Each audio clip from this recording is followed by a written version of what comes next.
Alright, as soon as I finished the other video on Poppets, I remembered a couple things that I forgot. But I had to wait for it to make the little video. I forgot what it's called. To save the movie before I could make this video. A couple things that I forgot is when you're making the Poppets, to make sure you also have some extra flour on the side.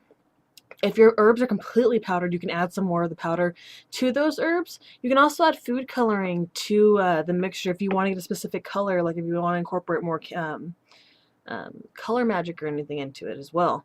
And I like the idea of using the clay poppets for healing because I feel like it connects more to the earth and everything.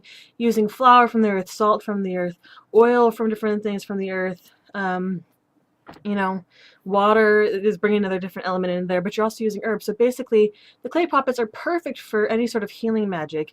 I mean, there's other uses you can use them for as well, but tonight's class, I chose healing as our theme of the night because of this.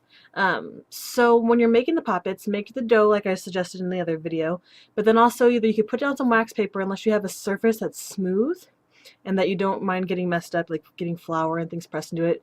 Sprinkle down more flour, put the salt dough down then.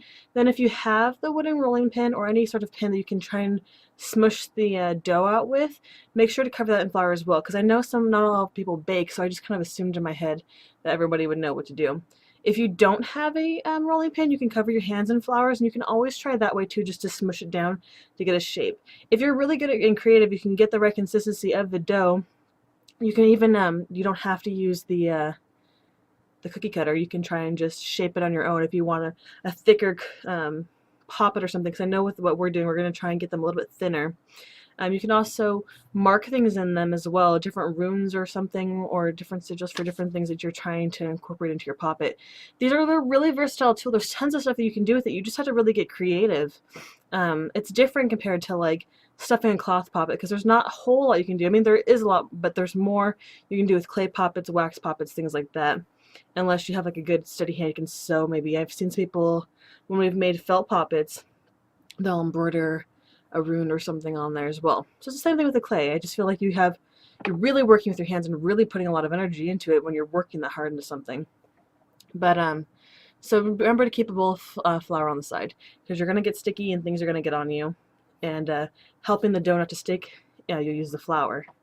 Even when you're trying to dry them out, even if you put them on a different sheet, like I tend to put them on wood bowls because I have all these flat wood bowls.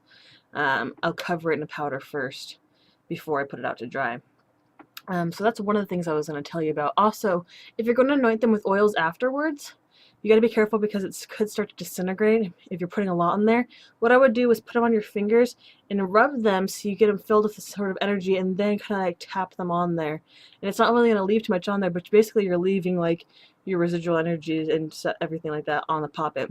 And poppets, I forgot, I didn't really go to sympathetic magic, but it's basically sympathetic magic is like symbolic magic. Like you're trying to make there's more to it than what I'm going to talk here now. But like with the original wax poppets, you try to get them. I forgot I can't pronounce it. I think it's like a envoyment or something. Yeah, really bad. I'm just gonna call them wax poppets.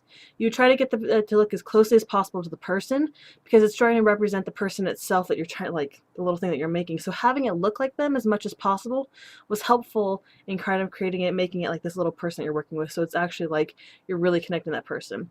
I don't feel like it's super necessary to do, as long as you, because a lot of people now don't seem to connect with that too much. It does help try and get the likeness correct. But what we're doing today is just kind of like a learning how to take a step to do these wax or these clay poppets. You can always do it yourself by adding a piece of somebody else or your person or whatever you're trying to work with.